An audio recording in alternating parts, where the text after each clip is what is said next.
I'm Allie Reiperger, and this is my presentation for Internet Safety for Children. Alright, in the first slide today, we're going to talk about today's society.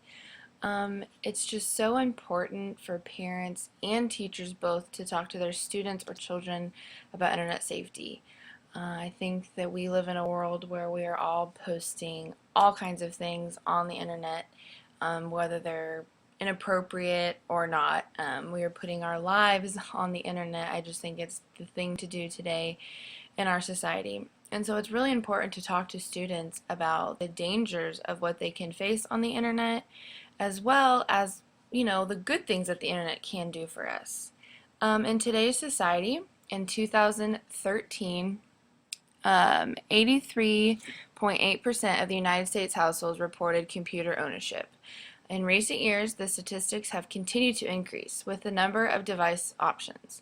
There are so many products out there that parents are bringing into the household. Just some of the examples I listed are an iPad, laptops, desktops, tablets, and smartphones.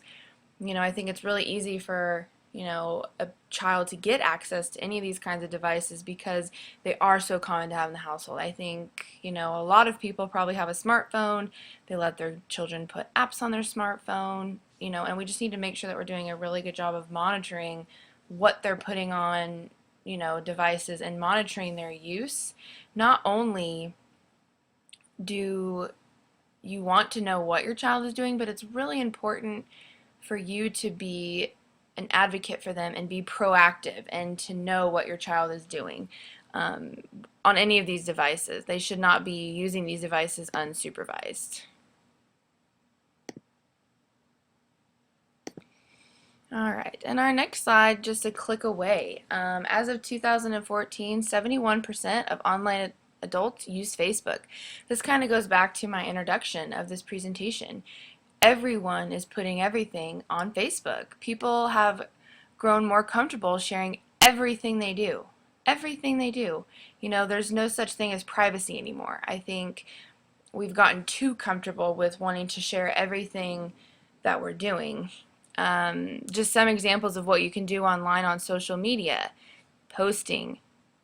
I think everyone's done it. We post statuses about our day, what we did, pictures of our kids, of our family vacation, videos, funny videos of our kids, videos at the park, locations. We're checking in, saying we're at the movies, saying we're at a restaurant. There's no such thing as no one knowing where you are anymore. Tweeting, we're putting our personal thoughts out there, whether it's a controversial topic or not. We're voicing our opinion out there for all to read.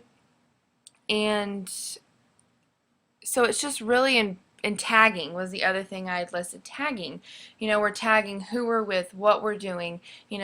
Like I've said, there's no such thing as privacy anymore, and it's kind of, sad to see that we're just so open, and we think it's harmless. And a lot of times it can be, but it can bring a lot of dangers to people unintentionally. Which brings us to my next slide, a scenario of sharing too much. It is possible to share too much while you're online without even thinking about it. This was just an example that I'd come up with. A mother uses her Facebook check-in feature and posts a picture of her sweet 5-year-old daughter on her first day of school in front of the building with the caption, "My sweet Abby Grace Smith is starting kindergarten today." That seems, innocent, and it seems to be the thing to do. We're posting pictures of our children's first. We're posting pictures of our children as they grow up so that family and other people can stay connected. However, there are people on the internet who you don't want to know all about your family. There are predators online. There are a lot of people online that you just shared the world, your daughter. What information does someone now have that maybe you didn't know they were going to see it? They have the child's age, full name of the school they go to, and location of the grade school. A parent is putting their child at risk without even knowing it. This was kind of a scary thing when I thought about it, because I think we've all posted pictures of family members and all the fun things we've gotten to do. I mean, I've posted pictures of my younger cousins and other family members and tag them in things, but it can be a dangerous thing. Now someone has all this information about Abby Smith, and if they wanted to go pick her up, they would know right where she is 5 days a week for 8 hours. It's kind of a scary thing to just hand out that kind of information. And in this world that we live in, everyone has access to the internet. It's so easy to get on. Everyone can do it. Even the people that you don't want to know where your child goes to school, they have access to now knowing where your child goes to school. So it's really important to think that what you're doing online is not affecting your child, but in reality, it is affecting your child. So it's really important to just be aware of that. And that scenario is it's really can really get you thinking a little bit. Educating children about internet safety. By age 8, 60% of children have played games or used apps on a portable device. And I'm sure those statistics have gotten larger. I know that I can only speak for some of my younger cousins. The iPad is their world. I think, a lot of them are on it too much. I think that students or parents don't always let their child use it at an appropriate time. They're using it as more of a, here, I'm busy, go get on the iPad. Not all the time, but I just think that's kind of a go-to easy entertainment for a child that a parent can give their child access to. Parents need to first educate themselves on the devices their children have access to. Now, this is really important because for younger kids, some parents might not know how to work an iPad. They might not know what you have access to on a tablet, or how easy it is to just get on the App Store and download a game.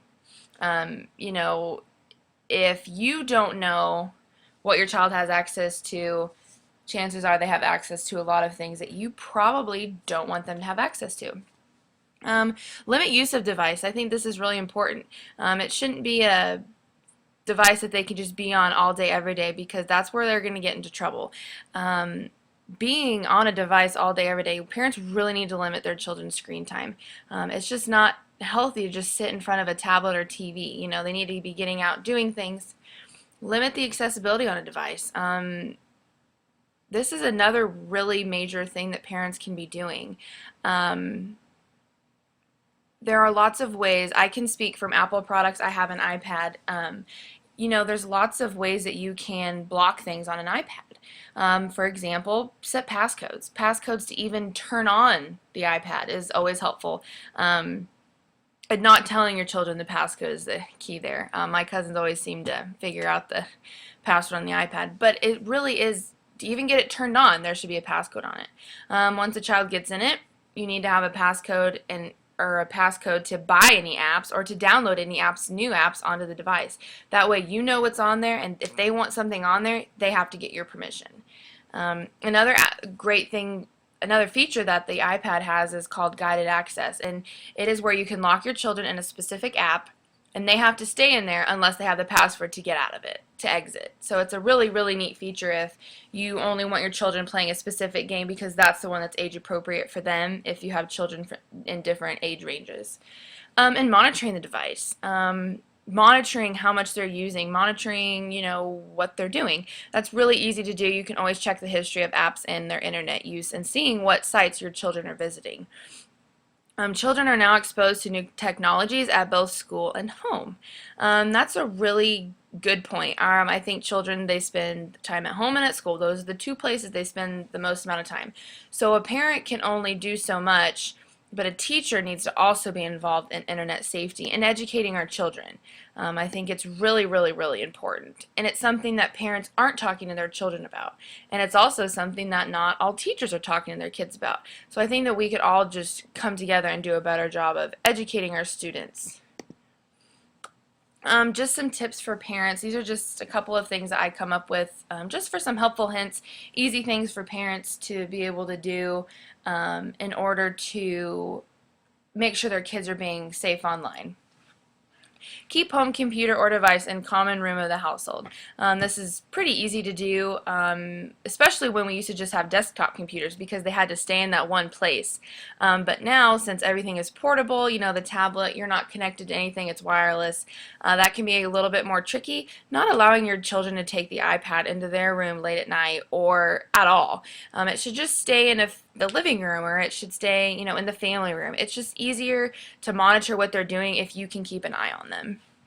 Like I said, set passwords on all your devices. To even get them turned on, set a passcode. This allows you to control when your child can use it and for how long. Research parental guidance on devices. Like I said, Apple products have guided access, but you know, other tablets have, you know, parental guidance that you can, I'm sure, create passwords or create passcodes for your children to be able to do anything. They need the password. It's a pretty standard and easy way to just monitor what your children are doing. Check internet and app history on the device. This is easy to do. Once they're online, you just go up to the top, and then there's a button on the iPad, and it just says to check history. This shows you the websites, and this shows you the days and times that they were on these specific websites. Same thing with a Mac computer. It's just so easy to check up on them, to see any of their history, and it really is just eye-opening for parents to see what sites your children are visiting. So it's really a helpful thing to remember. And bookmark child's favorite websites or interactive game. Another great tip, they're just bookmarked, they can get easy access to them, and it's perfect for them. Internet safety at Internet safety at school. Teachers also have a major responsibility to educate young students about internet safety. Teachers have gained access to some amazing new technologies to help enhance the learning experience for their students. This is so true. Now we have iPads in the classroom, laptops. Smart boards are available for teachers, smart televisions. I've seen those in the district I work in now. All amazing technologies, but teachers need to be aware that with being online becomes the responsibility of them having to teach their students how to be safe. And I think that that's something that teachers can get better at. Especially, you're putting the device in their hands. They need to know what the expectations are of using the device. What sites there are or are not allowed to get on, or, you know, apps that they're not allowed to download. Monitoring student use and what is accessible for them is a key for a teacher. All apps should be educational, age appropriate. That's kind of a, you know, no-brainer. You're not going to let your kindergartner download an app that's appropriate for a 5th and 6th grader. You know, we need to make sure that the iPads are age appropriate and educational. It's okay to have some fun games on the iPad, of course, you know, if you're using it for like a reward.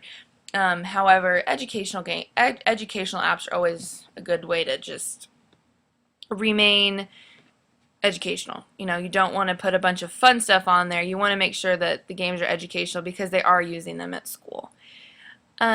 Making sure to create passwords on devices, again, helps with monitoring the time that students are spending on the iPad and the appropriate time. We don't need students getting on iPads when they're not supposed to be. Another one is school district involvement. Now, this is something that I would think is a necessity. District-wide expectations. There should be a form going home requiring parents and student signature if the student is old enough to sign their name, saying these are the expectations of using our products on our internet, Wi-Fi. This is what you have to do in order to earn this privilege, because it's a privilege, not a right, to get to use these devices at school. These are the expectations you need to abide by to be able to use our products. And the district should also be in charge of, you know, blocking certain websites or apps that they don't want some of their students to have access to. It's up to a district as well to help monitor what their students are having access to, because at the end of the day, that's who a parent is going to go to. That's who a parent is going to have an issue with if their child is using a device inappropriately. So it's a really great idea for everyone involved in a child's life to work together and make sure they're being safe online. They spend most of their time at home in school. So it only makes sense that both parents and teachers work together to make sure that everyone is being safe online. I hope that my tips were helpful for both parents and teachers to keep home and classroom safe with children while they're on devices. And I hope that we as future teachers can all recognize the importance of this topic and that we can all work in a online safety lesson for our students so that we can make sure everyone is being safe online while enjoying it all at the same time. Thank you.